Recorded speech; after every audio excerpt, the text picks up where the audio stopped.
એ કથા એવી હશે કલેજા ફાટી જાય તેવી. એ કથા સાંભળવા માટે કાનની જરૂર નહીં પડે, એના માટે હૃદય જોઈએ.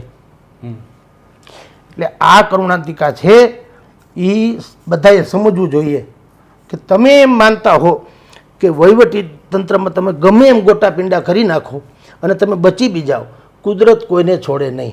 એસઆઈટીનો રિપોર્ટ હાઈકોર્ટથી માંડીને કોઈ અદાલતમાં માન્ય ગણાતો નથી કે ભાઈ તંત્ર હરામી છે, તંત્ર બેદરકાર છે, તંત્ર બદમાશ છે, તંત્રએ આંખ મીચામણા કર્યા, તંત્ર ખાઈ બદલું છે, તંત્રએ ફરજ નથી નિભાવી. આખી દુનિયા એ તો એના તો અમે દાદલા કૂટીએ છીએ, એમાં તમારી જરૂર ક્યાં છે? જુઓ પરાકાષ્ઠા, જુઓ વિપરીતતાની પરાકાષ્ઠા જુઓ. વિશ્વની કદાચિત આ પહેલી એવી કરુણાંતિકા છે જેમાં પીડિત ફરિયાદી નથી. આ તો પ્રજાને આંખે પાટા બાંધવાની વાતો છે. એટલે આ એસઆઈટી નો રિપોર્ટ એના કરતા તમારે શાહબુદ્દીન રાઠોડનો વનેતરનો વરઘોડો સાંભળી લેવો એટલે તે જ આવે. આમાં ટાઈમ પાસ કરવાની જરૂર નથી, એટલો વાહિયાત અને હાસ્યાસ્પદ છે. તમને કહું, વિભાગ છોડો, નામ આપો ને જગદીશભાઈ મહેતા એમ કરીને ઠોકી દો અને કેસ કે એને પકડો. આ 21 દિવસ પછી હજી તમે વિભાગની વાત કરો છો, એનો શું મતલબ છે? તમે મને પૂછો રાજકોટમાં કેટલી સંખ્યા છે, જનસંખ્યા, હું કહું ઘણી હો, એ ઘણી જવાબ છે. એ સત્ય શોધક સમિતિ છે એ શોધવી પડે એમ છે. અબ હવા યહી કરેંગી રોશની કા ફેસલા, जिस દીવે में जान होगी वो ही जलता रहेगा. આંખ સામે આગ અને સળગે ધુમાડો, જો તમે મળદું નથી તો ચીસ પાડો. ક્યાં સુધી સહેવી પીડા સળગી જવાની, જે નિમિત્ત છે એ બધાને દજાડો. આ વખતે ડંખ ન મારો તો કાંઈ નહીં, પરંતુ આમને માટે જરૂરી છે ફૂફાડો. 25 મેની એ ઘટના છે અને આજે આટલા દિવસો થયા છે અને જે તે અગ્નિકાંડને લઈને જે તપાસ માટે જે એસઆઈટીની રચના થઈ હતી ને એસઆઈટી દ્વારા આજે જે સરકારને તે એસઆઈટીએ રિપોર્ટ છે સરકારને સુપરત કર્યો છે અને જે 4 વિભાગ છે તેની બેદરકારી તેમાં સામે આવી છે અને તમામ પ્રકારના જે પગલાં છે તે લેવાની વાત હાલ થઈ રહી છે. અનેક અધિકારીઓ સામે શિક્ષાત્મક પગલાં લેવાઈ શકે છે તેવી શક્યતાઓ હાલ સેવાઈ રહી છે. ત્યારે આ ચર્ચાને લઈને વાત કરવા માટે આપણી સાથે વરિષ્ઠ પત્રકાર જગદીશ મહેતા સર જોડાઈ ચૂક્યા છે. તો આવો તેમની સાથે જ સીધી વાત કરીએ, વાત ગુજરાતી પર. સર, સૌપ્રથમ તો વાત ગુજરાતીમાં આપનું ખૂબ ખૂબ સ્વાગત છે. સર, શું કહેશો કે જે એસઆઈટી છે તેને રિપોર્ટ સરકારને આપી દીધો છે, જેની રાહ જોવાઈ રહી હતી, તે રિપોર્ટ જે છે આવી ગયો છે અને ચાર વિભાગ છે તેની બેદરકારી તેમાં સામે આવી છે. તો સર, સૌપ્રથમ આ રિપોર્ટને લઈને શું કહેશો? તમે નાના હતા ત્યારે રેડિયામાં બાલ સભા આવતી. બાલ સભા બહુ સાંભળવા જેવી હોય. એનું જે કંડક્ટ કરતા હોય બેન એન્કર, એ શું કરે, નાની ઢીંગલી હોય ને પૂછે, આવ્યું હોય એને કે બેટા ઉર્વશી અહીંયા આવો, બધાને ઓળખાણ કરાવે કે આ ઉર્વશી બેટા છે, બહુ સરસ છે, ઇન્ટેલિજન્ટ છે, આમ છે તેમ છે, અને ચાલો આપણે એની સાથે વાત કરીએ. પછી શું પ્રશ્ન પૂછે ખબર છે કે અચ્છા, તો સૌથી પહેલો પ્રશ્ન, ઉર્વશી બેટા તારું નામ શું છે? તો ઓલા કે ઉર્વશી. આ એસઆઈટી જે વાત રાજકોટનું બચ્ચું પહેલા જ દિવસથી જાણે છે, એ મહિનાથી પછી એસઆઈટી એ કીધું કે આમાં 4 વિભાગની ખામી છે. પછી એસઆઈટી ને ખબર નહીં 4 વિભાગની ખામી ને એક તમારી પોતાની ખામી. એસઆઈટીની 5 વિભાગની ખામી છે, 4 નહીં. અટા સુધી 4 નહીં, બધા હતા, તમે એક ઓર ઉમેરાણા. 9/11 થયું અમેરિકામાં. 9/11 થયું ને એમાં આ એસઆઈટીમાં કાંઈ ફેર નથી. કાગડા બધે કાળા. કાશ્મીરમાં જાવ તો ધોળા ન હોય, કાગડા તો કાળા જ હોય. 9/11 થયું એમાં એની તપાસ સમિતિ આપણી એસઆઈટીની જેમ જ ત્યાં નિમાણી. આપણે અહીંયા જેટલો ખર્ચો થયો ન્યાય કરોડો રૂપિયાનો ખર્ચો થયો તો 1.5 વર્ષે એણે રિપોર્ટ આપ્યો. 1.5 વર્ષે રિપોર્ટ શું આપ્યો ખબર?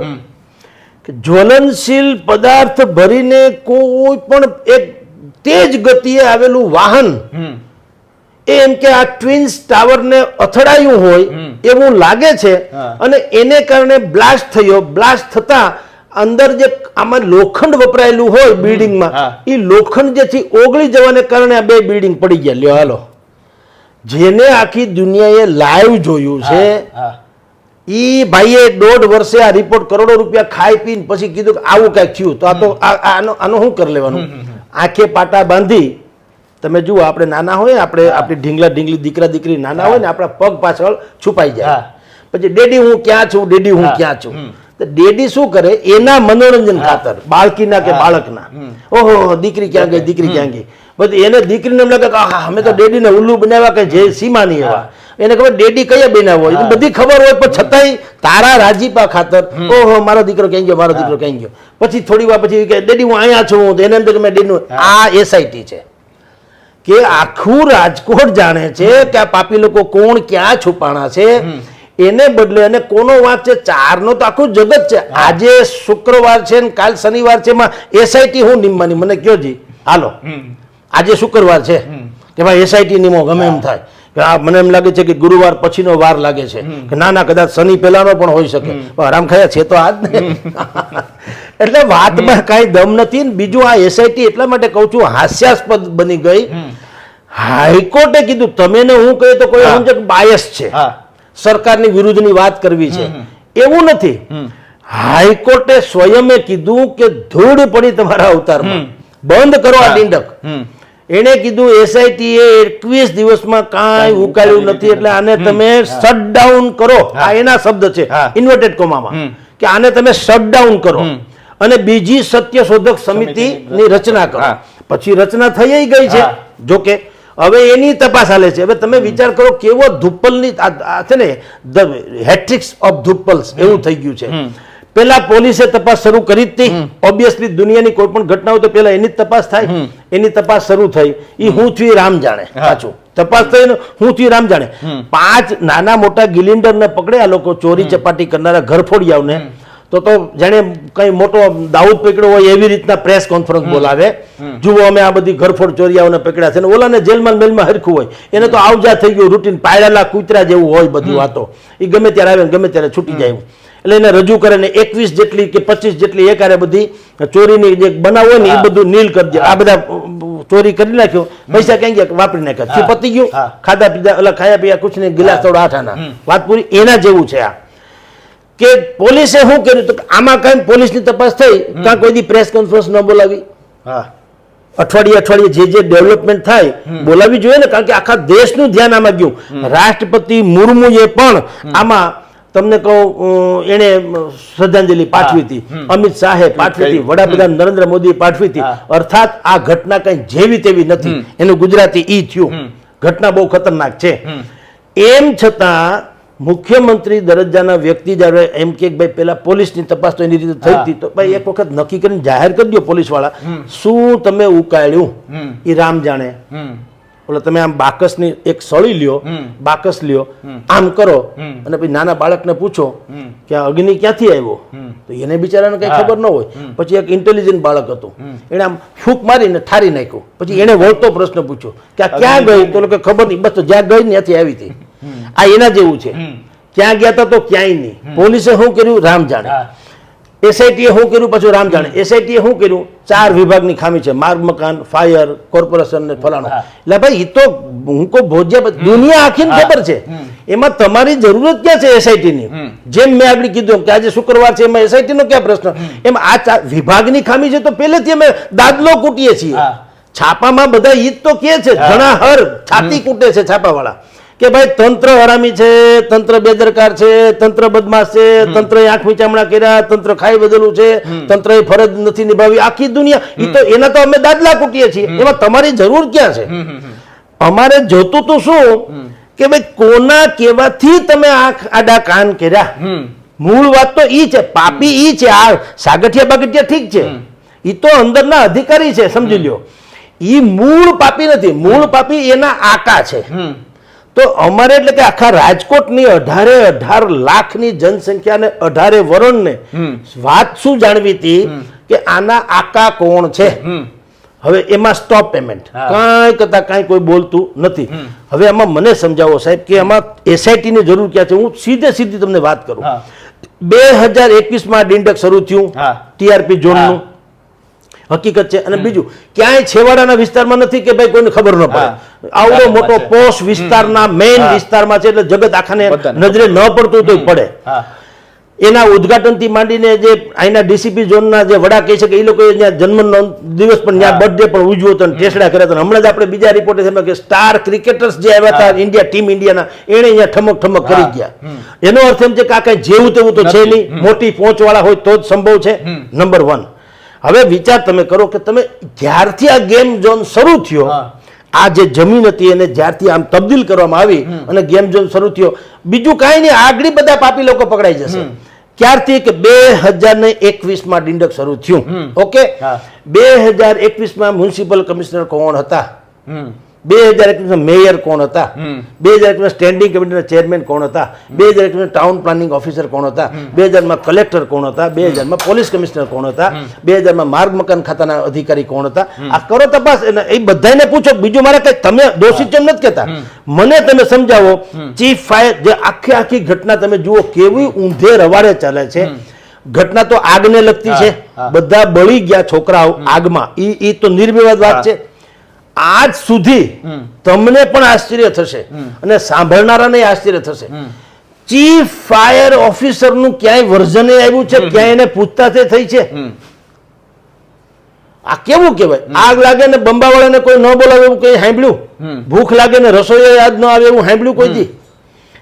આખી આગની ઘટનામાં ચીફ ફાયર ઓફિસરને કોઈ ખેર સાહેબ છે રાજકોટમાં, તો એને રામ જાણે શું છે, એને કોઈ સ્પર્શ સુદ્ધા કરતું નથી કે ભાઈ તમે આને એનઓસી આપી તો કઈ રીતે આપી. પછી ભલે કહો કે મને છગનભાઈ કહ્યું મગનભાઈ એ તારો વિષય છે, અમે તો લીગલી વાત કરીએ. લીગલી તારી સહી વગર હાલે નહીં, તો તમે શું કર્યું? એવી રીતે તમને બધું કહું, બધાએ કર્યું મિલી ભગત. માની લો આ સાગઠિયા મેં કીધું ને છોટી મછલી હે, સાગઠિયા છોડો, માર્ગ મકાન ખાતાથી માંડીને બધા જેટલા ડિપાર્ટમેન્ટ છે એ બધાએ ભલે પૈસા ખાધા હોય કે જે કર્યું કે આંખ વિચામણા કર્યા હોય, જે કર્યું હોય તે કોના કહેવાથી કર્યું, તો તમારી સામે બધા રિપોર્ટ તો છે જ. 2021ની સાલમાં રાજકોટના કમિશનર કોણ, સ્ટેન્ડિંગ કમિટીના ચેરમેન કોણ, સંકલન સમિતિના વડા કોણ, મેયર કોણ, અને બધું તમારી સામે છે.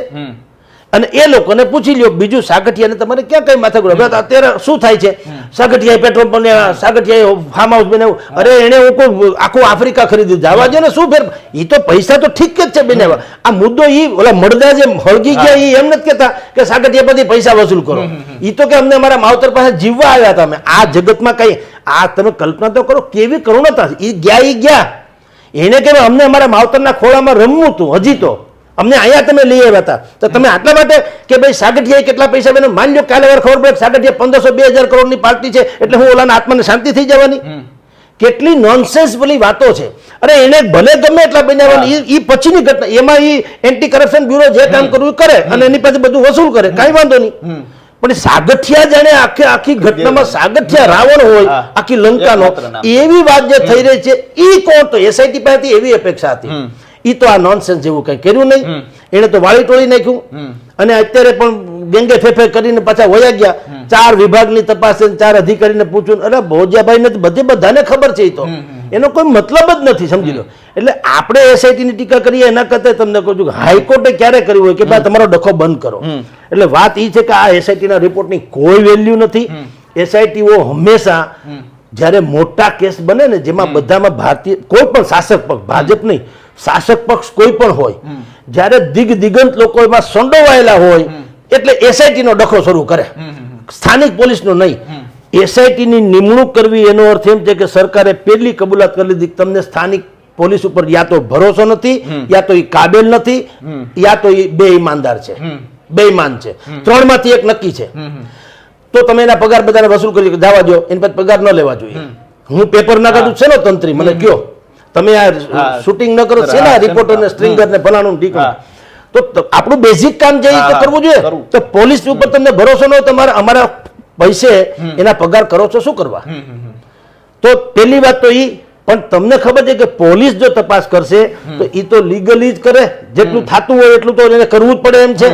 એના કરતા એને સિફતપૂર્વક આમ ખેંચી લ્યો અને પ્રજાને અભિભૂત કરી દો એવી વાત કરીને, જાણે લોકોને એમ લાગે કે એસઆઈટી તો મને લાગે એલિયન્સ છે, બ્રહ્માંડમાંથી ઉતરેલો કોઈ ફરિશ્તો છે, અને એ આવીને જાણે જગત આખામાં જે કંઈ હશે ને બિલોડી કાચ મૂકીને કહી દેશે કે આ પાપી છે ચોટલી પકડીને.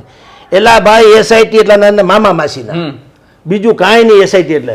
અને એ કે આ બધું કોથળો ભરી વાળી ચોળીને જે કાળું ધોળું હોય મારી ત્યાં રજૂ કરીને કરો એટલે મને ખબર પડે કે કોને કેટલા બચાવવા કોને કેટલા ભીહમાં મૂકવા. આ સરકારનો ડખો છે. એસઆઈટી નો રિપોર્ટ હાઈકોર્ટ થી માંડીને કોઈ અદાલતમાં માન્ય ગણાતો નથી. મોરબીના કેસમાં આવું થયું, જયસુખભાઈ પકડાયેલા નતા એટલે એની સામે તથાકથિત રીતે એસઆઈટી નિમાણી હતી. એસઆઈટી વાળાએ ઘણું બધું સંશોધન કરીને એમ કે મોટી મોટી વાતો કરી. એટલે અદાલત જ્યારે કોર્ટમાં કેસ ગયો ત્યારે સામે પક્ષ એટલે ફરિયાદી જે લોકો હતા એ ફરિયાદી લોકોએ કીધું કે સાહેબ એસઆઈટીમાં આવું સાબિત થયું છે, જયસુખભાઈ આમાં પાપી છે, ફલાણું ઢીકણું. જયસુખભાઈના વકીલે શું કીધું કે 2 મિનિટ, આ જે ફરિયાદી લોકો કે છે એ એસઆઈટીના રિપોર્ટની વાત કરે છે અને કોર્ટમાં આપણો જે અત્યારે સુનાવણી ચાલી રહી છે એ આ 4 સીટ ઉપર ચાલી રહી છે. આ 4 સીટમાં એસઆઈટીનો એસ પણ નથી. એ કે છે માલ્યું આમાં કાંઈ નથી. તો અદાલતને મારી વિનંતી છે કે આ લોકોને કહેજો ખોટો દેકારો ન કરે. આના ઉપર અદાલત હાલે છે, ઓલા ઉપર નહીં. એસઆઈટી તો ગમે કે આમાં એસઆઈટી નો ક્યાં મતલબ છે? અદાલતે સ્વીકાર્યું કે ભાઈ વાત સાચી છે, આ એસઆઈટીના રિપોર્ટની દલીલ નહીં ચાલે. આમાં જે 4 સીટ પોલીસે કરી છે એને આધારે આ કેસ હાલે છે. પતી ગયું ટાઈ ફીસ. આ તો પ્રજાને આંખે પાટા બંધવાની વાતો છે. એટલે આ એસઆઈટીનો રિપોર્ટ એના કરતા તમારે શાહબુદ્દીન રાઠોડનો વનેતરનો વરઘોડો સાંભળી લેવો એટલે તે જ આવે. આ આમાં ટાઈમ પાસ કરવાની જરૂર નથી. એટલો વાહિયાત અને હાસ્યાસ્પદ છે તમને કહું. ઓમાં તો હજી ક્યાંક સારી તાર્કિક વાતો આવે છે વનેતરના વરઘોડામાં. તો જીવનની ફિલોસોફી પણ છે. આમાં તો કાંઈ છે નહીં, નકરી ફાંકા ફોજદારી છે એમ કે તો હાલે. 4 વિભાગની તપાસમાં ખામી છે એમ કે છે. એ તો અમે આખું ગામ ગધેડો થઈને કહે છે. તમે કર્યું હું સમજી લ્યો. અને બીજું કે વિભાગ છોડો, નામ આપો ને, જગદીશભાઈ મહેતા એમ કરીને ઠોકી દો ને કેસ કે એને પકડો. આ 21 દિવસ પછી હજી તમે વિભાગની વાત કરો છો, એનો શું મતલબ છે? તમે મને પૂછો રાજકોટમાં કેટલી સંખ્યા છે જનસંખ્યા, હું કહું ઘણી હો, એ ઘણી જવાબ છે. મારે કેવું છે 18,990,875. એનું નામ વિભાગ કહેવાય, તપાસ કહેવાય. તપાસ હું 2 વર્ષ કે 6 મહિના કરું તમારે શું સાહેબ રિપોર્ટ છે રાજકોટમાં વસ્તીનો? જાજી હો ભાઈ, બહુ માણસો છે એમ કહેવાય કોઈ દી? આ એના જેવું છે. તો 4 વિભાગથી તો આખા ગાંડા માણસને ખબર છે તમે શું કર્યું. એટલે આ રિપોર્ટની કોઈ વેલ્યુ નથી. હવે હાઈકોર્ટે જે કીધા પછી જે તપાસ સમિતિ સરકારે બનાવી છે એ પણ આના મામા માસીનો છે. એમાંય કઈ કાંદો કાઢ લેવા જેવું છે નહીં, એમાંય કઈ આશા રાખવા જેવું છે નહીં. જો સરકારને એના દાગ મિટાવવા હોય અને એ ખરેખર નિર્દોષ હોય તો આપણે જે આ આક્રોશ વ્યક્ત કરીએ છીએ એ રખે ને કોઈ એમ માની લે કે અમે સરકાર વિરોધી છીએ. અમે કોઈના વિરોધી કે ફેવર નથી. અમારી વાત એ છે આખું રાજકોટ આક્રોશથી ભડકે બળે છે. એના સંતાનો ગુજરી ગયા છે, કેટલાકના નિર્વંશ થઈ ગયા છે, કેટલાકની આખી પેઢી ભૂહાઈ ગઈ છે. આ કાંઈ જેવી તેવી કરુણાંતિકા નથી. એમાં તમે દોષિતના પિંજરામાં છો. જો તમારે બચવું હોય ને તમે ખરેખર નિર્દોષ હો અથવા તો તમારે તટસ્થ તપાસ કરવી હોય, ભલે તમારા કેટલાક લોકો પાપી પકડાઈ જાય તો ખેર, પણ આ જીવન મરણનો સટોસટનો પ્રશ્ન છે. આ કોઈ રૂપિયાની કોઈ બાજી હારી ગયા એવું નથી, જિંદગીની બાજી હારી ગયા છે, સમજી લ્યો. એટલે તમારે તટસ્થ તપાસ સમિતિ કોને કહેવાય કે આ દુનિયામાં મેં કીધું આ પેલી એવી કરુણાંતિકા છે. જુઓ પરાકાષ્ઠા, જુઓ વિપરીતતાની પરાકાષ્ઠા જુઓ. વિશ્વની કદાચિત આ પેલી એવી કરુણાંતિકા છે જેમાં પીડિત ફરિયાદી નથી, જેની ઉપર સિતમ ગયો છે, જેના સ્વજનોની આંખના જળજળિયા સુકાતા નથી, એની ક્યાંય ફરિયાદીમાં એફઆરઆઈમાં ક્યાંય એને નોંધ નથી. હવે પેલા જે જાણકારો શું કે છે કહું છું, જાણકારો એમ કે છે કે ભાઈ જ્યારે કે આ ઘટના બની ત્યારે જે તેના સ્વજનો હતા એની માનસિક હાલત પણ એવી નહોતી કે અમે ફરિયાદી બનાવીએ. ઓકે, માન્ય છે, ધન્ય હો, કાંઈ વાંધો નહીં. ત્યારે ભલે સરકાર 2 ઘડી બની ગઈ હોય ફરિયાદી, 2 ઘડી માની લઈએ, પણ હવે એસઆઈટી કેમ એટલા દિવસ પછી નિમાણી? એટલા દિવસ પછી સત્યશોધક સમિતિ કેમ નિમાણી? તો એટલા દિવસ પછી તો હવે ફરીથી આ બધું ભૂલી જાઓ અને ફરીથી કરો નવી ગલી નવો દાવ. હવે તો એના માવતરો જે કરવાનું થઈ ગયું, એની ઉપર વીતવાની વીતી ગઈ. એણે એના પોતાના કર્મકાંડ જે કઈ વિધિ વિધાન પ્રમાણે એ કરી લીધા. પ્રમાણમાં કમસે કમ માનસિક સ્વસ્થતા તો એણે કેળવી લીધી છે આક્રોશ સાથેની. હવે તમે એક કામ કરો, જો તમારે એટલે કે ભારતીય જનતા પાર્ટીને શાસક પક્ષે યા તો પોતાને બેદાગ સાબિત કરવું હોય યા તો ખરા અપરાધીને સજા કરવી હોય તો એણે શું કરવું જોઈએ કે એક તો તપાસ સમિતિમાં પહેલા તો ફરિયાદીને તમે ફરિયાદી બનાવો, પીડિતોને ફરિયાદી બનાવો, નંબર 1. નંબર 2, વિપક્ષના પણ એવા કેટલાક કાનૂની જાણકારો વિપક્ષમાંથી પણ લ્યો અને એને સમિતિમાં રાખો, જેથી કરીને કાલ સવારે આ શોધક સમિતિ જે આપણે કહીએ એવી બને અને એનો રિપોર્ટ આવો આવે તો કાલે સવારે વિપક્ષ એમને કહે કે આ પણ મામા માસી નથી, તમે સ્વયં આવો ખુદ. નંબર 2. નંબર 3, એવા એક ક્રાઇમ રિપોર્ટરો રાજકોટમાં, આ તો અખબારોનું હબ છે, મીડિયા સેન્ટર છે, આખા સૌરાષ્ટ્રની રાજધાની છે એમ કહો તો હાલે. અહીંથી કેટલા મોટા દૈનિકો નીકળે છે અને કેટલા સાંધ્ય દૈનિકો નીકળે છે. એમાં જે પત્રકારોમાં જે ક્રાઇમ બીટ સંભાળતી ખાનખાના છે, કેટલાક બહુ એટલા બધા બુદ્ધિશાળી છે કે અમુક જગ્યાએ વકીલથી માંડીને પોલીસ ડિપાર્ટમેન્ટના વડાઓ પણ એની રાય લેતા હોય છે કે આમાં શું કરવું જોઈએ, અને ન લે તો એ એના અખબારોમાં છાપે છે કે જો સરકારે કે પોલીસ તંત્રે અહીંયા કાચું કાપ્યું છે કે લચ્છો માર્યો છે. એનો અર્થ એમ છે કે જાણકાર છે. એવા પત્રકારને પણ એક નહીં, જેટલા હોય એટલા 2-4 પત્રકારોને પણ એમાં ઇન્વોલ્વ કરો, જેથી કરીને મીડિયા એમ કે એક નેરેટિવ ઊભું કરે છે એવું તમે કહી ન શકો. સ્વયં પત્રકાર પણ એમાં છે. પત્રકાર, પીડિત, વિપક્ષ અને ચોથું કે આની આખી જે કહેવાતી સત્ય સંબંધી હું જે બોલી રહ્યો છું એના વડા તરીકે નિર્લિપ્ત રોય જેવા સંપૂર્ણપણે નિષ્ઠાવાન અધિકારીને મૂકો, જેની પ્રમાણિકતા ઉપર કોઈને શંકા પણ ન હોય. અને એનો રિપોર્ટ તમે તૈયાર કરાવડાવો, વાત થઈ ગઈ પૂરી. ફરિયાદી પોતે જ ફરિયાદી, હવે જેના સંતાનો કે સ્વજનો વયા ગયા એ તો ખોટું બોલે નહીં. તમે 1 કરોડ રૂપિયા આપો તો એટલું તો માનવામાં આવે. નંબર 1. નંબર 2, આ બધા ખાનખાના વિસ્તારના લોકો છે. પછી એ રિપોર્ટ પર તમે જેમ જેમ તપાસ થતી જેમ અઠવાડિયે કહેતા જાઓ પાછું કે અહીંયા પહોંચ્યું છે ને આમ છે, અહીંયા પહોંચ્યું, એ પાછું ફીંડલું વાળીને 15 દી પછી એમ નહીં. દર અઠવાડિયે પ્રોગ્રેસિવ રિપોર્ટ તમે આપતા જાઓ જગ જાહેર, જેથી કરીને પ્રજાના મનમાં કઈ આશંકા જન્મે તો ત્યારે ત્યાં નિરાકરણ થઈ શકે. આમ કરે તો ભારતીય જનતા પાર્ટી જો દોષિત ન હોય તો એ નિર્દોષે ઠરે, રાજકોટની જનતાને ન્યાય મળે, દિવંગતોના આત્માને શાંતિ મળે અને વિપક્ષોનો રોલ પૂરો થાય અને ભારતીય જનતા પાર્ટી જે શાસક છે જેને મૃદુ અને મક્કમની વાતો એ કરે છે એ બધું સાબિત થાય. પણ જો આમ કરે તો બાકી આ જે અત્યારે રિપોર્ટથી માંડીને બધું છે એ બધું ખીચડીમાં ઘી ને ઘીમાં ખીચડી, માથામાં પાઘડી ને પાઘડીમાં માથું, આનું કોઈ વેલ્યુ નથી.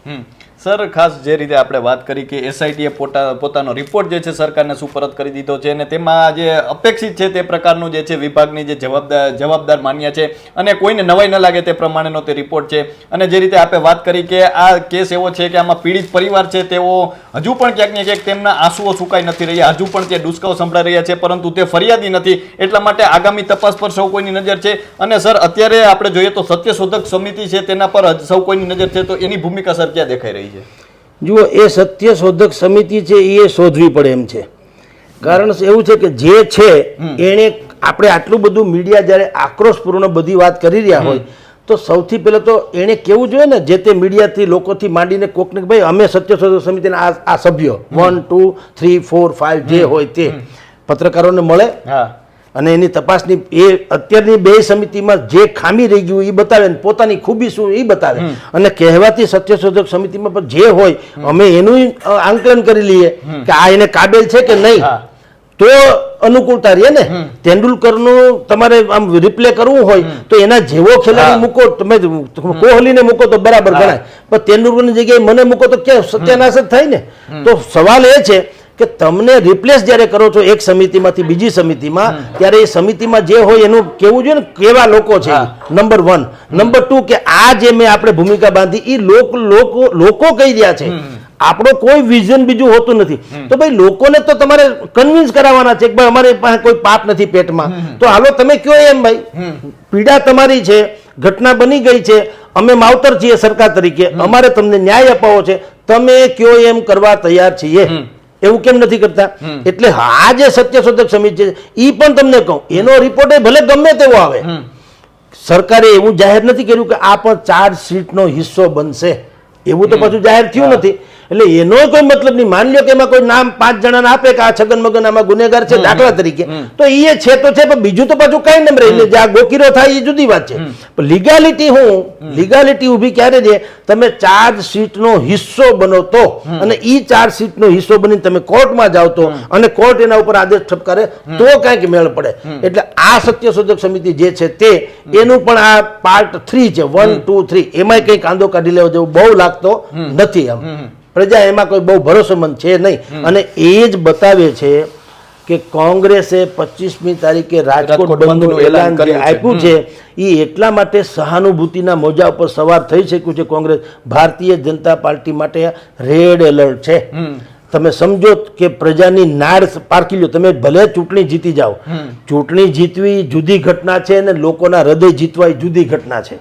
અત્યારે તમારે ક્યાંય બહાર નીકળવા જેવું છે નહીં. હમણાં આપણે રિપોર્ટ કર્યો તો કોર્પોરેશનમાં પણ અનેકો કચેરી જે છે, જે તે સમિતિના વડા, જે ભારતીય જનતા પાર્ટીના કોર્પોરેટર ચૂંટાયા હોય એમાંથી વડા બને સમિતિઓના, કોઈ કરતાં કોઈને દેખાતા નથી. મોટા એકાદ બેને બાદ કરો, બાકી ઓફિસોને તાળા હોય છે, યા તો પટાવાળા સાફ સફાઈ કરીને રાખી મૂકે. સાહેબો આવતા નથી. શું કામ આવે? તો એને શંકા છે કોલ થોલ તપાટે કરી શકે એમ છે. એટલે ભારતીય જનતા પાર્ટીનો ગ્રાફ જે સૌથી હાઈએસ્ટ હતો લોકપ્રિયતાની દ્રષ્ટિએ અને જે સક્રિય માનવામાં આવતો હતો, એનું સત્યાનાશ થઈ રહ્યું છે. કાઉન્ટડાઉન શરૂ. અને કોંગ્રેસને અત્યારે ઉમળકાભેર લોકો આવકારી રહ્યા છે. એ સહાનુભૂતિના મોજા પર સવાર થયું છે. 25મી તારીખનું જે બંધનું એલાન છે, મોટા ભાગે સફળ રહી શકે એવું અત્યારે લાગે છે. કેટલાક સંગઠનોને આજે અમે ફોન કર્યા છે, વેપારી સંગઠનોને, તો એને ગેંગે ફેફે કર્યું, કબૂતરોનું ઘૂઘું જેવું. અમને ચેમ્બર ઓફ કોમર્સે કંઈ કીધું નથી ને અમે તો કંઈ કરતા નથી ને. ભલા મારા ચેમ્બર ઓફ કોમર્સ કંઈ કે ન કે, આ દીકરા તો આપણા ગુજરી ગયા ને. તો તમારામાં માનવતાની કોઈ વ્યવસ્થા ન હોય કે ભાઈ ચેમ્બર કે ન કે? આ ઘટના બની ગઈ છે. આપણે પડોશમાં કોઈક ઓફ થઈ ગયું તો આપણે રેડિયા બંધ કરી દઈએ. ન્યા ક્યાં ચેમ્બર ઓફ કોમર્સ કહેવા આવે કે કોઈ જીઆર બહાર પાડે છે? માનવતા નામની કોઈ ચીજ ખરી કે નહીં? કે ભાઈ કોઈ બાજુમાં મરણ હરણ થઈ ગયું તો આપણે ટીવી બંધ કરી દો, રેડિયો બંધ કરી દો, અવાજ ન કરો, ડિસ્કો ન કરો અને એના દુઃખ સુખમાં ભાગ લ્યો, સહભાગી બનો. તો તમારે અત્યારે ચેમ્બર ઓફ કોમર્સનું એમ કહો છો કે એનો ફતવો બહાર પાડવો પડે એમ? એટલે આ પણ તમારી અસહિષ્ણુતા છે. તમારી પાસે બધું જ છે, સામ દામ દંડ ભેદ બધું જ છે. તો તમે કયો પણ નહીં, કારણ કે એ લોકો પ્રજાના રોષથી નથી ડરતા, એટલે એ પોતાના પાપથી ડરે છે. તમે જુઓ, નાનું છોકરું ઘોડિયામાં હૂતું હોય અને ચોર ખપેડા ઉપર હોય, છોકરું ઉઠી જાય ખાલી અથવા તો રડવા માંડે તો ઓલો ખપેડા તોડીને ઓલો ભાગી જાય ને ત્યાં પડી જાય. હવે ક્યાં નાનું બાળક ને ક્યાં આવડો 5 મણની કાયાવાળો ચોર? પણ એ ચોરને બાળકનો ડર નથી, એના પાપનો ડર છે. એને ખબર છે કે હું ખોટું કરી રહ્યો છું, એટલે એ ફાટી પડે છે. સર, ખાસ કરીને વાત કરવામાં આવે તો એસઆઈટી હોય કે પછી સત્યશોધક સમિતિ હોય, જે પ્રકારની તપાસો થઈ રહી છે, આપણે જોઈએ તો જે ઘાણીના બળદ હોય તેની માફક ચક્રાવા લેતી રહે છે. અને ખાસ કરીને હજુ પણ એ પીડિત પરિવારો છે તેના આંસુ નથી સુકાયા. તો સર, શું લાગે છે કે આનો તાળો શું આવી શકે છે હવે, અને ક્યારે આવી શકે છે? આ સૌથી મોટો પ્રશ્ન છે હજુ, કારણ કે આટલા બધા દિવસો ગયા છે. अब हवा यही करेंगी रोशनी का फैसला, जिस दीवे में जान होगी वो ही जलता रहेगा. જ્યાં સુધી પ્રજા સ્વયં જાગૃત હવે નહીં થાય ત્યાં સુધી આ શાસકો આવી રીતે ક્રૂરતાપૂર્વક આપણો ગેરલાભ લેશે. જનતાએ ખાલી 5 વર્ષે મતદાન આપવા પૂરતી જ જાગૃતિ દાખવવાની જરૂર નથી. દરેક પ્રજા ટેક્સ પેયર્સ છે, કરદાતા છે. કેવળ તમારી સબસિડી અમને આપો છો એના ગધેડા તમે કરો છો સરકાર. અમે કિસાન નિધિમાં આટલા આપ્યા, ખેડૂતોને આટલા આપ્યા, ગરીબોને આવાસ આપ્યા, આને તમે ઉજ્જવલા યોજના હેઠળ અમે બાટલા આપ્યા, ફલાણાને આમ. ભાઈ, તમે કાંઈ ઉપકાર કરતા નથી. અમે 5 રૂપિયાનો સાબુ 21 રૂપિયાનો લઈએ છીએ તમારા પાપે. તમે ટેક્સ આપો છો એટલે. અમે 30 રૂપિયે દૂધ મળવું જોઈએ એ 50 રૂપિયા લઈએ છે તમારા પાઇપે, તમારા કહેવાતા ટેક્સના કારણે. અમને પેટ્રોલ 60 રૂપિયા મળવું જોઈએ એ 100 રૂપિયા લઈએ છીએ તમારા પાઇપે, કારણ કે તમે ટેક્સ વસૂલો છો. એટલે તમે કાંઈ અમને સબસિડીમાં આપો છો અથવા તો રાહત કરો છો, લેશ માત્ર ઉપકાર કરતા નથી. હા, તમે ટ્રસ્ટીશીપથી કામ કરી રહ્યા હો તો અમને વાંધો નથી કે ભાઈ બધા જે સુખી લોકો છે એની પાસેથી કર લઈ અને પછી તમે એને સ્વાભાવિક જ રાહત આપો. એ 100% વાત સાચી છે, પણ એમાં તમારો ટ્રસ્ટી ભાવ હોવો જોઈએ, તમારી વિનમ્રતા હોવી જોઈએ કે ભાઈ જો અમારે 100 રૂપિયાની આવક છે, 70 રૂપિયા તમને આપીએ અને 30 રૂપિયા વહીવટમાં જાય છે, એવું પારદર્શી હોવું જોઈએ. એ નથી. એટલે જનતાએ હવે શું કરવું જોઈએ? હવે તો જો કે આ વોટ્સઅપ યુનિવર્સિટી જેવું છે, જનતા પોતે જ એમાં હવે આગળ વધતી જાય છે, જાગૃતિ આવતી જાય છે. પણ જનતાએ હવે સમજવાનું રહેશે કે હવે તમે માયુસીથી કોઈની વાત કરશો તો તમારો મેળ નહીં પડે. તમારે દુરાગ્રહ નહીં, તમારે આક્રોશ સાથે અને હકપૂર્વક તમારા બધા જે છે એ સવાલના જવાબ માંગવા પડશે. સવાલદાર જનતાને જ જવાબદાર તંત્ર મળતું હોય છે. સર આ તો આપણે વાત કરી એસઆઈટીની વાત કરી, સત્યશોધક સમિતિની વાત કરીને, જે તપાસની વાત કરી કે તે ઘાણીના બળદની માફક ચક્રાવા લેતી રહે છે, ક્યારે પરિણામ આવશે, ક્યારે તાળો આવશે, કોઈ જાણતું નથી. પરંતુ સર એ પીડિત પરિવારો છે તેના વિશે અત્યારે થોડું જાણવું છે, કારણ કે ક્યાંક ને ક્યાંક એ આગ છે ક્યાંક બુઝાવી ન જોઈએ. જનતા, ઘણી જનતા જે છે જોતા હોય છે, પરંતુ જે સમય જાય છે ક્યાંક ને ક્યાંક લોકો ભૂલી જતા હોય છે. તો એ પરિવારોની સર હાલત કેવી હોય છે, કારણ કે લોકોને પણ ખબર પડે કે ભૂલવું ન જોઈએ. જુઓ ભાઈ, એકાદ બે પરિવાર તો એવા છે સાહેબ, એક ભાઈના તમે વિચાર કરજો કેવી કરુણાંતિકા સર્જાણી છે. એક ભાઈના પત્ની ઓફ થઈ ગયા હતા, ભાઈ એકલો હતો, એટલે એનો ભાણેજને ગામડેથી બોલાવ્યા. ધોબીની દુકાન હતી કપડાની, એના ભાણેજને બોલાવ્યો, નાના ભાણેજને, ભાઈ તું આવ, બેન તો ઓફ થઈ ગઈ હતી, ભાણેજને બોલાવ્યો અને પેલા એના ભત્રીજાને બોલાવ્યો કે ભાઈ મારા ઘરના બાઈ તો ઓફ થઈ ગઈ છે, તું આવ તો કંઈક સહારો આપણે સુખી થાય. એ બાળક અહીં ભણતો હતો, એટલે બાળકે શું કર્યું કે ભાઈ આને ઉપયોગી થવા, ભાઈને મોટો, આને જેને આ ઘટના બની ગઈ ઉપયોગી થવા, એણે કીધું કે હું આ બધા લુગડા બુગડા ગામ આખી ભેગાઈ હું કરી આવું, ઇસ્ત્રી કરી દઉં, ભણતા હતા બિચારો, સાથે ઇસ્ત્રી કરી દઉં પછી પહોંચાડી આવું. આ કામ એને એ કરવા લાગ્યો, એનાથી મદદરૂપ થવા માટે થઈને એ બાળકને પહેલી વખત જ્યારે આ બધું મહિનો દિવસ થયું, એમાં એના ભાઈ જે વડીલ હતા એણે કીધું ભાઈ તારે ક્યાંય હરવા ફરવા જવું તો જઈ આવ. એણે પહેલી વખત ગામડેથી આવ્યો તો એને કીધું કે અહીંયા કંઈક કે છે સારું ઝોન બન્યું છે ગેમનું, ત્યાં હું જાઉં. ત્યાં ગયો ને એ આનો ભોગ બની ગયો. રાજકોટમાં એવા 6 જેટલા ક્ષત્રિય પરિવારો છે, ક્ષત્રિય સમાજના, જેની પેઢીનું નિકંદન નીકળી ગયું એમ તો ચાલે. એકના એક દીકરા હતા, એ ઓફ થઈ ગયા. આપણે એક ઘટના તો એ જાણીએ છીએ કે એક દીકરો ઓફ થઈ ગયો તો એના વિરહમાં પછી એના ફાધર ઓફ થઈ ગયા. તમે કલ્પના કરો કે આ તબાહી હજી એ તો બહાર નથી આવી. અત્યારે જે આવ્યો છે એ કેવળ આક્રોશ આવ્યો છે અને એકેડેમિકલી વાતો બહાર આવી છે, કોની ભૂલ ને કોનું શું વગેરે વગેરે. જે આક્રોશ ને જે કરુણાંતિકા છે એ વાત તો બહાર આવી જ નથી, જે હવે આવવાની. એટલે કોંગ્રેસ ચારેકોર પહોંચી રહી છે, ઘરે ઘરે, દુકાને દુકાને, કે ભાઈ તમે અમને સપોર્ટ આપો ને મોટા ભાગે એને સપોર્ટ મળશે. પણ હવે બનવાનું એવું છે કે એ લોકોને પણ મેદાનમાં લાવશે, કારણ કે હવે એની કેટલીક માનસિક સ્થિતિ બિચારાને એવી થઈ હોય કે એ પોતાની વિતક કથા કહી શકે. તો સંભવ છે કે હવે જે રાજકોટના જે લોકો દિવંગત થઈ ગયા આમાં, એને તમારી જેવા જે યુટ્યુબર્સ વાળા ભાઈઓ જાય તો પણ એની કથની બહાર આવશે, બીજા મીડિયા લોકો મેઇન સ્ટ્રીમ વાળા જશે તોય બહાર આવશે. અને આ જ્યારે 25મીએ બંધ રહેવાની વાતો ચાલે છે ત્યારે પણ કદાચ કોંગ્રેસ વાળા એ કોશિશ કરે છે, અમને જાણવા મળ્યા પ્રમાણે, કે એ પરિવારોને એક જગ્યાએ ભેગા કરશે અને કહેશે કે તમારી વિતક કથા તમે સંભળાવો. તો એ કથા એવી હશે કલેજા ફાટી જાય તેવી. એ કથા સાંભળવા માટે કાનની જરૂર નહીં પડે, એના માટે હૃદય જોઈએ. એટલે આ કરુણાંતિકા છે, એ બધાએ સમજવું જોઈએ કે તમે એમ માનતા હો કે વહીવટી તંત્રમાં તમે ગમે એમ ગોટા પિંડા કરી નાખો અને તમે બચી બી જાઓ, કુદરત કોઈને છોડે નહીં. હંમેશા યાદ રાખવું, નેચર જસ્ટિસ, કુદરત હંમેશા ન્યાય તોડતો હોય છે. એટલે ભગવાનનો ડર રાખીને પણ આ તંત્રવાહકોએ વ્યવસ્થા કરવી જોઈએ. સર અમારી સાથે જોડવા બદલ ખૂબ આભાર. તો આ હતા વરિષ્ઠ પત્રકાર જગદીશ મહેતા સર. અને જે રીતે વાત કરી કે હજુ પણ જે છે પરિવારોના આંસુ સુકાયા નથી, ડુસકાઓ સુકાયા નથી, અનેક પરિવારો છે તેના માળાઓ વિખાઈ ગયા છે, ફૂલ જેવા બાળકો જે છે તે ગેમ રમવા ગયા હતા અને કાયમી માટે જે છે તે બુઝાઈ ગયા છે તે દીવાઓ. અને હાલ તો જે છે સમગ્ર રાજકોટ છે તે શોકમગ્ન છે. તો અત્યારે બસ આટલું જ, ફરી મળતા રહીશું વાત ગુજરાતી પર.